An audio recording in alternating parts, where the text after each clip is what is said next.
2 മക്കളുടെ ഭാരമാണ് അച്ഛൻ്റെ മരണത്തിന് അമ്മയ്ക്ക് വന്നത്. ചേട്ടൻ്റെയും അനുജൻ്റെയും. അനുജൻ കളിയിലേക്ക് പോയി, ചേട്ടൻ പഠിക്കാൻ പോകുന്നു. ഇതിനൊക്കെ പൈസ വേണം. ചേട്ടൻ്റെ പഠിത്തത്തിന് പൈസ വേണം അല്ലേ?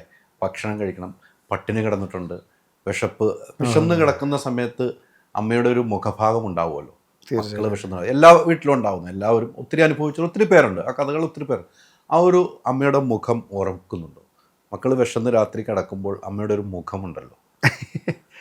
അത് ആക്ച്വലി അച്ഛനൊക്കെ ഉള്ള സമയത്തേ പറയണോണ്ട് കുഴപ്പമൊന്നുമില്ല. അച്ഛന് എനിക്കിപ്പോൾ ഇനി പറയണുണ്ട്, എൻ്റെ അച്ഛന് വാറ്റായിരുന്നു പണി. വാറ്റെന്ന് പറഞ്ഞാൽ ആദ്യം യൂണിയൻകാർക്ക് ബ്ലാഡറിൽ കൊണ്ടുവന്ന് ചാരകം കൊണ്ടുവന്നിങ്ങനെ യൂണിയൻകാർക്ക് കൊടുക്കുന്ന പണിയായിരുന്നു. അപ്പോൾ ആ സമയത്ത് കറി ഉണ്ടാക്കാറ് നമ്മായിരുന്നു, മീൻ കറിയും ഇതൊക്കെ ഉണ്ടാക്കാറ്. അപ്പോൾ ഇവർക്ക് ടച്ചൻസ് ഇത് കൊടുക്കുക, പൊട്ട പുഴുങ്ങിയത് ഇതൊക്കെ ഉള്ള കൊടുക്കുക. അപ്പോൾ യൂണിയൻകാർ മാത്രം വന്ന് ഇങ്ങനെ. പിന്നെ എക്സൈസുകാർ പിടിച്ച് അച്ഛന് നല്ല ചാമ്പ് കിട്ടിയപ്പോൾ നിർത്തി. അപ്പോഴാണ് പിന്നെ അമ്മ അനിയൻ്റെ അവിടെ പണിക്ക് പോണതും കൂലിപ്പണിക്ക് പോണതും പാടത്ത് പണിക്ക് പോകണം. അച്ഛൻ അവിടെ മരമട്ട വിറക് വെട്ടാനും ഇതൊക്കെ നിന്നത്. പിന്നെ അത് കഴിഞ്ഞ പിന്നെ അച്ഛന് ഗ്രേറ്റ് മാൻ, അച്ഛൻ നല്ലൊരു മനുഷ്യൻ. പക്ഷേ വൈകുന്നേരം കഴിഞ്ഞ വയലൻ്റാണ്. നാലെണ്ണൊക്കെ അടിച്ച് ചാരയൊക്കെ അടിച്ച് വന്ന അമ്മനെ നോക്കുമ്പോൾ അമ്മ പേരര ചുറ്റോടുണ്ട്. രാത്രിയാകുമ്പോൾ നേരം വെളുത്ത് കഴിഞ്ഞാൽ അമ്മ അവിടെ രാജാവാണ്. അച്ഛൻ മിണ്ടാണ്ട് ഇങ്ങനെ ഇരിക്കും. നല്ല രസമാണ് കാണാൻ. ഇങ്ങനെ മിണ്ടാണ്ട്.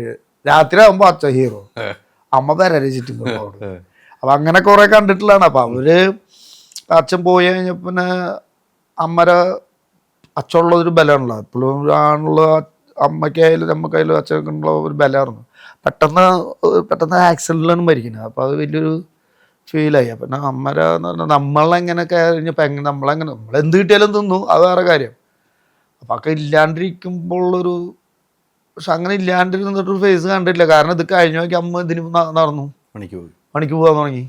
നമ്മളെ ബുദ്ധിമുട്ടിക്കേണ്ട ചിലപ്പോൾ അരിയും ഇതുണ്ടെങ്കിലും അമ്മ വരുമ്പോൾ വെറുതെ ചോറ് മാത്രം തന്നിട്ട് അമ്മ ചമ്മന്തി അരച്ച് തന്നിട്ട് കഴിച്ചിട്ടുണ്ട് നമ്മൾ.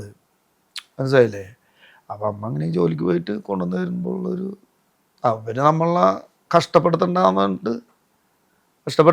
ഒന്നില്ലാണ്ട് നടക്കാൻ പാടില്ല, എന്തെങ്കിലും കഴിക്കണം എന്നുള്ളൊരു ചിന്താഗതിയിൽ നമ്മളത്രയും വളർത്തി കൊണ്ടു.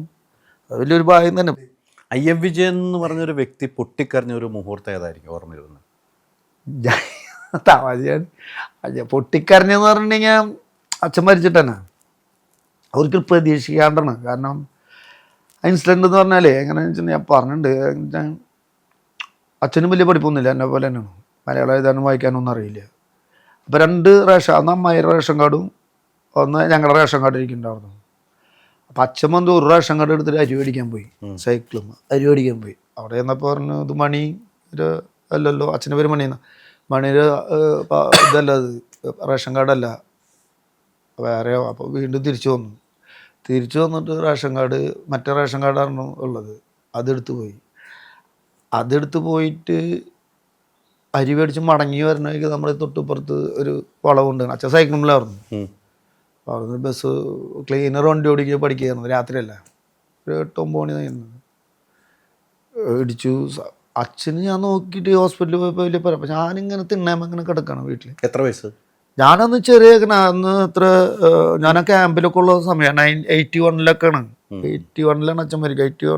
82-ലാണ് അച്ഛൻ മരിക്കുന്നത്. അപ്പോൾ ക്യാമ്പിൽ കയറിയിട്ടുള്ള പ്രായമാണ് 12-13 വയസ്സ്. 12 വയസ്സ് അങ്ങനെ ഉള്ളൂ.